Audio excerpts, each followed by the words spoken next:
from Seabrook, Texas. A rainy day here at Keels and Wheels. We're going to start our show here in about 15 seconds. So thanks so much for joining us today.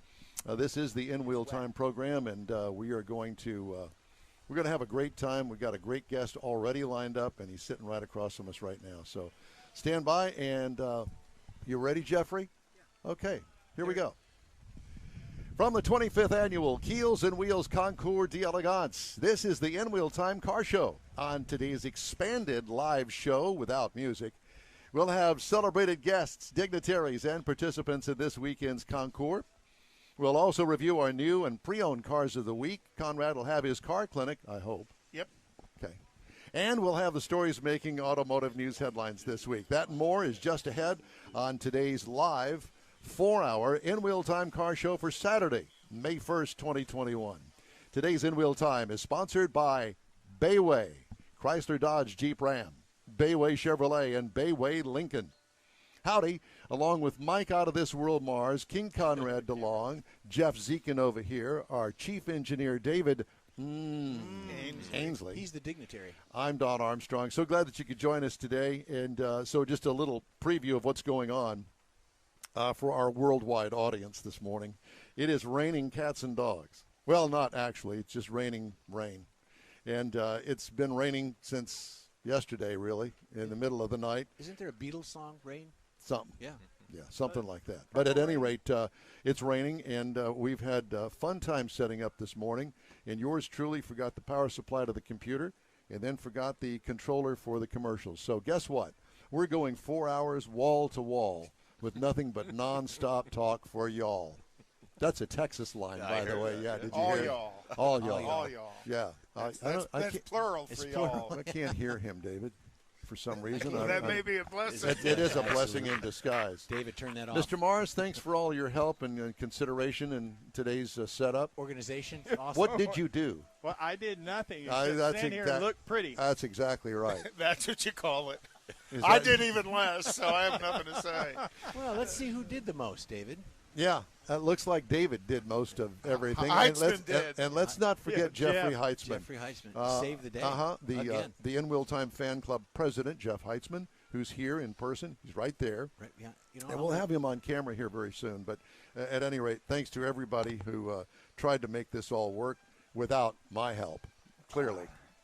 It was more of a hindrance to be here. But we're good. We're here. We're live. We're hot. He's going to need to see So HR. let's get right to this. This is the 25th Annual Keels in Wheels Concours d'Elegance, as I mentioned earlier. It is a wonderful, wonderful setup that they have here at the Lakewood Yacht Club in Seabrook, Texas. We're right along the bay. And stunning campus to do this on, with all these beautiful trees and stuff that are protecting all these cars from the rain. In bloom. Not so much. Not so much. Now, it will be a couple of hours before the show officially opens to the public. So we're here a couple of hours early, and we've expanded our show to go all the way till noon today on purpose. Without music. Without music, without commercials. Commercial-free. Commercial-free. Commercial-free. Oh, wow. I'm sorry. Brought to you by Bayway. Bayway, yep. And the fine group of dealerships. So thank you very much, and we'll make all this good, I hope, if you don't bail on us after this. So thank you. It's going to be so good you're going to miss it if you leave it. Yeah. And I'm going fishing at 12:30.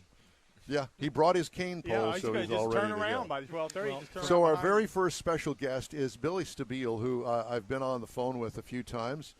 He flew in from L.A., and his arms aren't sore at all. Not at all. Not at all. Somebody had to do it. So Billy Stabile is the guy that provided all of the movie cars to Ford versus Ferrari. And that is the theme here today. It is the Ford versus Ferrari themed show. Feature. And salute to the Ferrari, the P330 B3. I'm going to go with P3. P3. Okay, P3. And then and then there is the Ford GT 40. Yes. 40 inches from the ground to the top of the windshield. Yes. I did my homework. You're a good. little. You're good. No, I'm not. But thank you anyway. But he can read. Yeah, I can read. Kind of. Some days. But that's not the only thing that Billy has done. He grew up in the movie business and the car business and combined the two.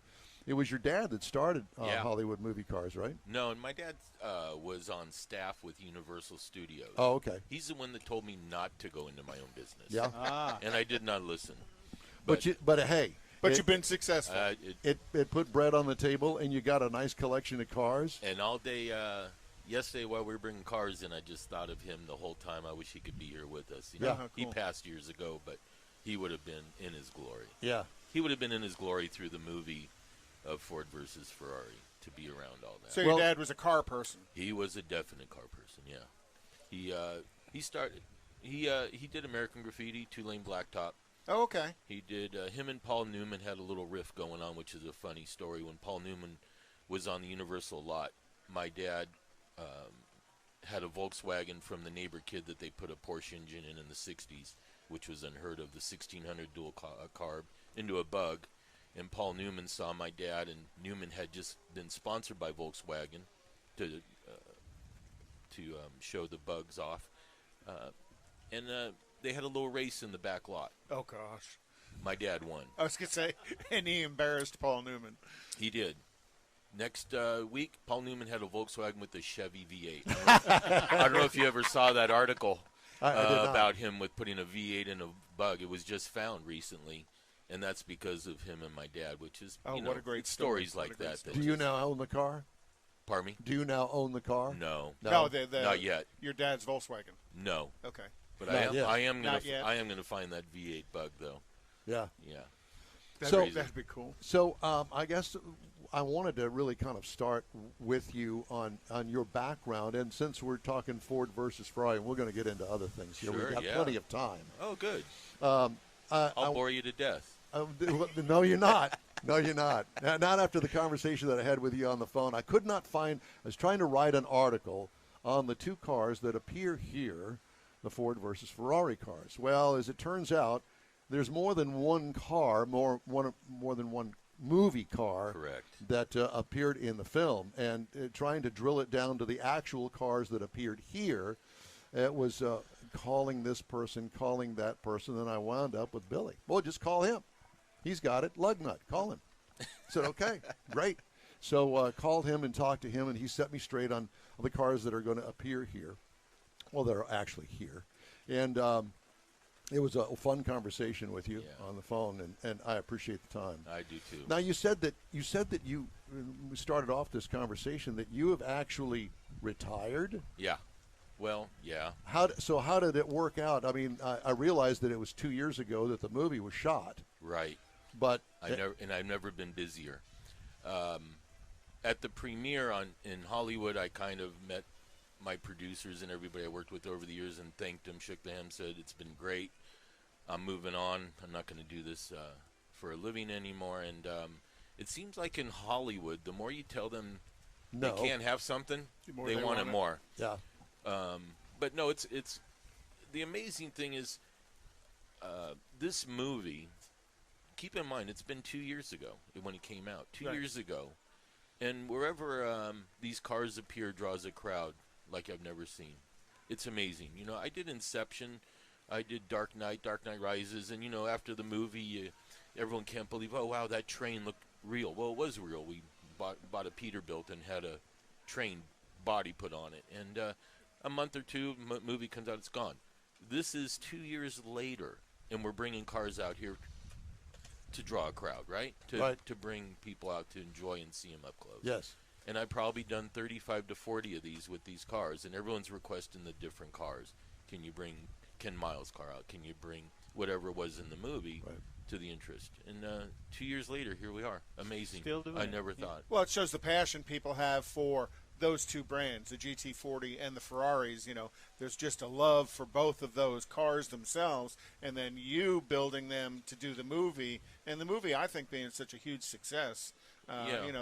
There's good reason for them to continue to have you to come on out to these kinds of events. And the success of the actual race itself in 1966 and the story behind it. Right. Because it's certainly a legacy. They didn't make the movie just for the heck of it. There was a story behind it all. Correct. And I'm not going to get into all of that, but it was Carroll Shelby's relationship with Henry Ford that actually motivated him to and Henry's distaste for Enzo. Enzo. Yeah, exactly. And it went on, and it's quite a story to tell. Well, the cool thing is, I think the other car movie that still is kind of an icon would be American Graffiti. Oh, yeah. Oh, absolutely. So my dad did that. I did this, and it's kind of heartwarming to know that. Yeah. You know, that's kind of That's a tradition followed. Yeah, and I think this will be around for a long time, and it was so great to see kids at all these car shows that I go to with these cars. I just got a weak spot for the kids that Clamor over the cars. you want to get them involved into an industry, Yeah. a part of the industry that's slipping away. Right. You know, when I first started, there was a lot of creativity we brought into the product. We were able to come up with our sketches and our ideas. Unfortunately, not this movie, but in other movies, you're kind of directed exactly what They you have want. to build. Here's Right. the blueprints. Don't change a color, tint. Don't change a dimension. This is what it is, which takes the fun away. Yeah, it takes your creativity away from. Creativity. And I got to do Land of the Lost with Will Ferrell. I don't know if anyone ever saw that. Yeah. And I was able to use my creativity on the cars I chose to fall out of the sky as to being in the movie theater scene, the Hummer H1 limo where the dinosaur was trying to get to him, the ice cream truck. That's fun when you could go to the production designer and have these conversations. Like, what do you think about this? You know, it should have an awning with different colors, you know, the old 50s style. Get the creativity going. I love creativity. Well, and then the bordering on craziness, because I would assume, I don't know Will Ferrell, but watching all of his movies, I think there's a little crazy in his head. You think? Yeah. We'll talk So about he, that later. So I think he really enjoys the difference you bring to his movie as well. Yeah. I think that's how, you know, the guys in the day, Dean Jeffries, George Barris, those guys were the ones that built, the studios say, build us a car for the monkeys. I don't think they were given blueprints or they were given direction. They were just, you know, this is what we're looking for. Can you build us something that represents that? Yeah, and we've had Gene Winfield on the Gene show Winfield. a couple of times. What a God bless him. Still going, right? Yeah. Oh my gosh. He's still doing everything. He's really, other than I think a couple of years ago he fell, but I think he's still very going. very active. Back, and, yeah. It's that California weather. Yeah, that's desert weather, that sir. And clean living out in the desert. Yeah, right. He's in. No, he's in. No, he's in California. I thought he was in Arizona. Did he move to Arizona? No, No, he's no, out in no, the Mojave Desert. yeah. I thought so. Yeah. Yeah. somewhere out past That's what he says Bakersfield. keeps him going. Yeah. It's dry. So let's drill back now. Let's go to the Ferrari movie, Ford versus Ferrari, and let's talk about when did you get the phone call that says, "Hey man, would you be interested in supplying us the cars?" Well, let's go back 10 years Okay. almost to it was, you know, the book is Go Like Hell. Okay. That's the The original movie book. was based off of, yeah. And there was talk that Tom Cruise was going to do it with another director. And they came to my shop because I had the cars from Fast 5, the GT40s. I had the Buck, which is the one that's cut in half to film the interiors. I had the stunt car, and I had the hero car. The stunt car is usually set up with a special brake system, more horsepower, and the hero one is the pristine. The beauty shot. The beauty shot. Doesn't do much of anything. It just looks pretty. That's what we have Don here for. Don's our hero. So they came into the shop, and they looked at this, and it was pretty heartbreaking to hear what Tom Cruise was going to do to this movie. And I'm glad, nothing against Tom Cruise, but I'm glad they stuck with James Mangold and went this way to a more correct view of the situation, other than we didn't want Tom Cruise with the gun shooting 10 miles. Right. Well, and that movie, Ford versus Ferrari, had to have fact basis in it. It couldn't be too much fantasy because everybody who's a car nut knows the story. And that's it. And, you know, at car shows, wherever we go presenting the cars, people come and say, you know, he really didn't do this, and that wasn't correct. I said, look, it's not a documentary. If you want to see a documentary, go see the 24-Hour War. But if you want to see something to bring the whole family and everyone can enjoy, Entertainment. this is what it is. And have a great backstory to it. Great backstory. You know, and that's the other thing. Keep in mind, we're representing a family. Aaron Shelby's here. Right. We're representing, Hollywood's trying to represent his family, which I understand is that's a lot of weight on your shoulder to not offend someone or make them feel like And that was wrong. Yeah, and So- to do it with honor. So did you have all the cars in stock? You had to go out and get some? You No, had that's some. the, I know that you had some made. I had a lot made. Yeah, that was funny. Is I called Ford and I said, "Hey, there's this great movie we're going to do, and I'm looking for some back. Hello, Right. Click. yeah." No one thought this was going to be anything what it turned out to be. So I called up RCR Race Car Replicas in Michigan, and I said, "I'd like to shut your business down for 8 months. What do you think?" And he's the only one that didn't hang up. He said, "I'm interested." So I outsourced to him to build the tubs. They are race cars. They're not just Volkswagen chassis with different Yeah, bodies. I would. They're aluminum tubs.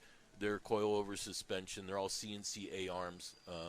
And you could set them up, and they're 500 horsepower with 2,100 pounds. And Whoa. Don't, So it'll light it up. yeah, they will, just like on Harbor, whatever that street is out here. Yeah. So with that, they built the cars from a blank slate. Yeah, these weren't some converted IMSA car, converted Trans Am car. I went to Fran, and this is the schedule. This is what we need. And he goes, "Well, I don't have anything," and we shut him down, and he stuck with it, and it got tough for a while with the demands because every day, I wasn't asking for complete cars from him. Just give me something to start with, which the Hollywood Teamsters took.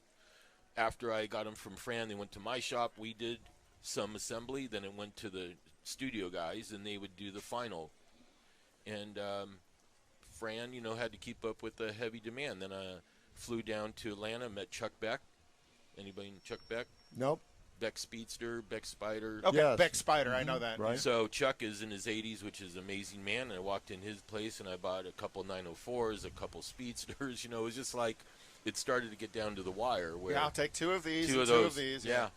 Yeah. And Corvettes, Porsches, and everything you see, those were just purchases. But I got to tell you, the toughest purchase was trying to find 20 Falcons in 1963. Right, because they went down the assembly line, and you had to have lots of them.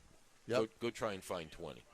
Right. It was pretty tough. Because they weren't really solid cars when they were built to begin with, much Correct. less have them last this long. Yeah. Yeah. That was tough. And some that aren't modified because there's enough of them that people have built into street cars and yeah, I did the budget. I figured, I'm going to spend $2,000 a car, so this will be my budget. And next thing you know, I'm on eBay spending $8,000-9,000 for a one because Falcon. I'm getting the pressure. Like we need the cars now, so money comes secondary. Just get the product to them and worry about it later. And then the Falcon Club goes, "Hey, they're trying to buy a bunch of them for a movie. Yeah. Everybody bump your price Well, up." if I could tell you a funny story about that is I would line them up in areas like for some reason Bakersfield was a hot hit for Falcons, and I don't know why. Oh, how wild. So I'd go and buy a couple Falcons, hang on my guy pick it up, and I didn't tell him it was a movie business because then all budgeting goes out the window. And then I guess when the car carrier showed up with 3 Falcons on it and they're picking up number 4, he kind of caught on. So, So the price cat went was up out for of the the next, bag. next Yeah, couple of them. But yeah, there was hardly any negotiating going on. So what did you do with all of those cars, just the Falcons themselves, which wouldn't be a feature car in the movie, but, you had to go out and find 20 of them. So what eventually happened to all those cars? I still have most of the cars. What they did is they did the assembly line from basic shells to finished cars coming off. So a lot of them got completely dismantled, and those start in the back. And then as they moved down the assembly line, more parts got put on, and they got painted. The last 6 or 7 of them got painted and looked like complete drive-off cars.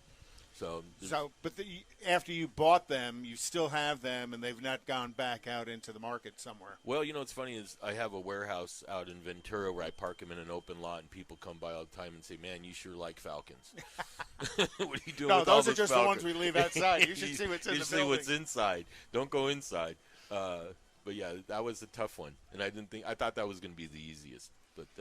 And then also, when they showed some of the shots inside Shelby's build, I don't know if it was a warehouse or anything, but there was some Daytonas, Yeah. and some other Shelby and a number of Cobras. Yeah. Were those all cars that you had found, or were they all replicas? That credit goes to a guy named Rick, who was the picture car coordinator. He reached out to Alan Grant.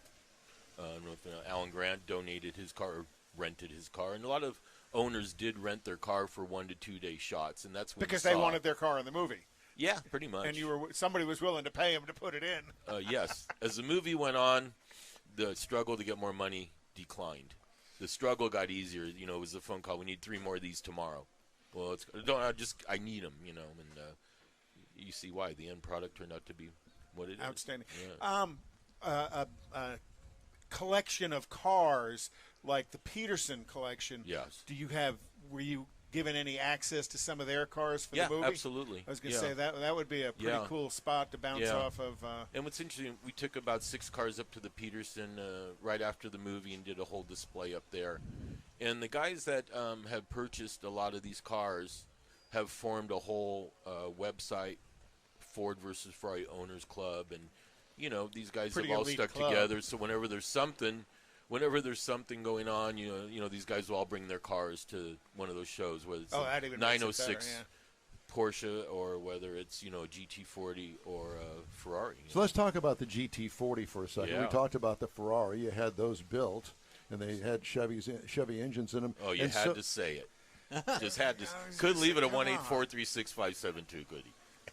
Sorry. Don, you giving up the ghost. Those were Ferraris. Did you not listen to them in the me? Yeah. You could hear But them. I'm sorry in to the movie. interrupt you. Go ahead. No, with it's the okay. GT40. We So, interrupt them so all the time. GT40, those were tubbed cars like the Ferraris. Identical, not identical, but yes. Yeah. Yeah. So Same thing. what about bodies? Bodies were popped off at Fran. He had the mold to the original Mark I, Mark II. He had those, so he was popping off the bodies for Wow. us. Yeah. Okay. And then And those are Chevy powered also. Right. Except there was 1 or 2 that we used that were Ford powered. right. And I think that the one that's here is Ford powered. That one's Ford power. Yeah. Yeah. Right. Yeah. It's one of the two, and things. My memory works for me. It went for almost $500,000, For I it. think. Somewhere around 487.50 in that Right, area. Yeah, I'm not $500,000 sure. at auction Yeah. a couple of years ago Yeah. after the movie was done. Yeah. And it is in a private collection, but that's the one that's here. Correct. Yes. Yeah, yeah. Yep. And So so, you've still followed all of these cars, even though some of them have gone to owners. You Yeah, still stay in contact with them? Oh yeah, yeah. They're all looking for little parts and pieces. And you got anything else? Do you have any posters? Do you have any, gas caps? Do you have any mirror? It's just amazing the stuff that, I have the windshield that he threw the wrench at, and I won't let go of that. It's like it's going to be donated to the museum up in Northern California, but it's like Is that black? real estate is real expensive in California. Oh, yeah. So it's not like collecting watches. When you collect, we already had over 100 cars in our inventory, so to throw another 100 on top, it's like, okay, stuff's got to go. Either that or I got to stack them. Not stacking. Well, we are stacking. But, so. Never say never. Never say never. So, you have to get rid of some stuff, and a lot of stuff went really quick, and I took a step back, and I'm going, I'm never going to see this stuff again, and, I have that windshield, and I don't know, there's just a... Well, you said the museum in Northern California. You talking about Blackhawk? No, it's a Shelby, Oh, okay. somewhere in Shelby. well, let's talk about some of the other cars, because there Yeah. are more than just the GT40 Sure. and the P330 P3. Yeah, if I called you up out of the ad in Hemmings or Craigslist or eBay, I bought your Corvette.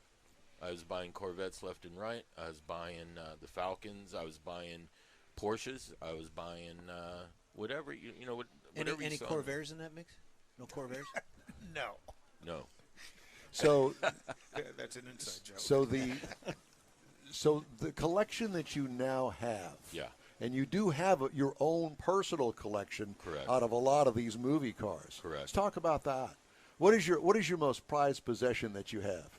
55 Chevy. Nice. Seriously? Yeah. It's not the one in American Graffiti. Well, is it? my dad gave me when my dad did American Graffiti. Then he went. We did 2-lane blacktop, and then they're doing American Nice. Graffiti. A guy named Richard Ruth built the cars up in Bakersfield area, Central California, for 2-lane blacktop, and they were real race cars. They were built to race, and Richard built race cars. So after that 2-lane blacktop movie, they had 3 cars. The camera car got hit pretty hard on the lot. People were taking stuff. And my dad said, hey, Universal's selling a bunch of cars. Let's go look at some cars to buy. Now I'm 12 or 13 years old. So he goes, what about this one? I said, it's yellow, the 32 from Yeah. I don't want that. He goes, what about this one? That's the car from Christine. I don't want that. He goes, look at this man. thing. This is the STP turbine car. From Granatelli's turbine car is sitting there. He goes, we could buy this. No, I said, I want that. And it was the 55 with no transmission, no interior, no wheels. Just a rolling chassis. Just a rolling chassis, and that was my first car. So I took that car home and over through my high school years and working, drove it around on the street, and I sold it for a whopping $1,700 Oh gosh. in 1979 to get married, and priorities, and I sold it without the engine. And then here we are up until about 10 years ago. I get a call from a guy who says, I understand you're the original owner of this car, and I'm restoring it. How can I know that you're the original owner? And I went through every freaking detail on that car. When you're young and working on a car, Sure. at night, Oh yeah. you know every Particularly your detail. first one. He started getting giggly, and then he said, I'm bringing you the car. He brought the car to me in a trailer, and I met him, and I cried like a baby. Wow. Did you really? I did, because that car saved me. My buddies at that time, you're young, getting stupid. Every time I stayed home to grind off a camera mount or do whatever, those guys got in trouble or stupid. That car saved me, and I said it over and over again. It's just so I ended up buying another 55 recently, and people come that want to buy movie cars, and that's what's for sale. I said everything's for sale. Except that one. Not that one. And I say that now. Who knows? So, but you had the car that was in the movie when you were in high school. Oh yeah. Did all your friends realize that? Yeah. Oh, yeah. Okay. And that's funny is I was known for the guy he has the 55 from American Graffiti 2-lane blacktop to here's the guy from Ford versus Ferrari, but it was a 35, 40-year span, but, Are you still in touch with any of your buddies from high school? Yeah. Are you? Yeah. Pretty much. So they know you. I really didn't have buddies in high school because I only went for a short time, and I went to the dealership to work at International Harvester, and I went to school from, I think, 6 to 10. I had ceramics and teacher's assistant, and then I was off to work, which was from 3 to midnight. I worked That's the our night shift, connection right there, yeah. Never had a better time. So here I am making a great living at the age of 16, 17, full-fledged mechanic, and having money to spend on my car and, And a space to work on it. Because that's my always dad's garage. God bless him, man. I had no restrictions. None. That's pretty cool. No That is- restrictions. Yeah, but a lot of that was because you stayed out of trouble. I It think kept so. you busy. I mean, I kind of did that with my I kids. got in trouble a little Well, bit, but but I mean, nothing. Yes, sir. Mhm. Yeah, Yeah. that's what I told mine. You got to have something to do, or you got to go get a job after school. It's your choice. Yeah, I think my mom and dad realized that. When they saw me buying my first house at 18, they thought, he's okay. I don't think we have to worry about him. Yeah. He's got his head on straight. We never got in. Growing up in a strict Italian family, and we're still all so close. My So really your siblings, last name is Stabile. Stabile. Stabile. Stabile. Stabile. Yes, sir. Okay. Yeah. And boy, Sundays at his grandma's house Oh, my God. was every table had food on it. Can I tell you a little quick story about that? Is Please my dad, do. his last movie show he did was Knight Rider, and he did that TV show as his last one before he retired. And on Sunday, Edward Mulhare would be there, Hasselhoff would be there. Oh, All these guys would just pop in our house on Sunday just for my mom's cooking. That would be the Hoff. Uh, Just the Hoff. but he wasn't yeah. laying on the floor eating a hamburger. That's a different story. no. Yeah, but they all came because they knew your grandma had My great mom. food. Your my mom my was a grandma. great Yeah, cook. Yeah. yeah. That's good I times. grew up in New York, and I'd always want to go. Well, there. that's where we're all from. Yeah, so you know the deal. Someone has a toothache in our family. Everyone goes to church and prays and cries. Praise and God. And then after church, you go and eat like this Yeah. 8-course meal. And then you're mad at this one, you're mad at that one, and you're yelling at this one, and next day everyone's but hugging you them. would defend them with your life, even Yeah, while you're right. mad at them. Yeah. Still love them all. Yeah. So what are you going to do out here today? Look pretty? Well, here's the problem. I'm a real boat lover. Oh, Lord. He's you going to gotta- buy a boat out I'm not here. buying a boat, but I'm going to be I'm restoring 2 old boats right now, and I just can't believe I'm here looking at old boats. Aren't they I mean, beautiful? Isn't my that what God. this is for? Keels and wheels. Keels and wheels. go. So There you go. this is the wheels. I'll see you at Keels. There you go. Yeah. Had you heard about this show prior to your invite? I was invited by Bob 2 years ago. Okay. And then fell because of COVID and COVID, everything. And we were going to bring out 3 or 4 cars at that time, I think. And, yeah, it was just all of a sudden you get the call again, would you like to do it? It's like, yeah, Yeah, the collection of boats here is breathtaking. Oh, man, I can't wait. I think, can't wait. Well, 2-3 years ago, we were out, and there was twin 283 Riva sitting right at Oh, the my God. edge, and I mean, my heart fell in love with it, but I couldn't afford one.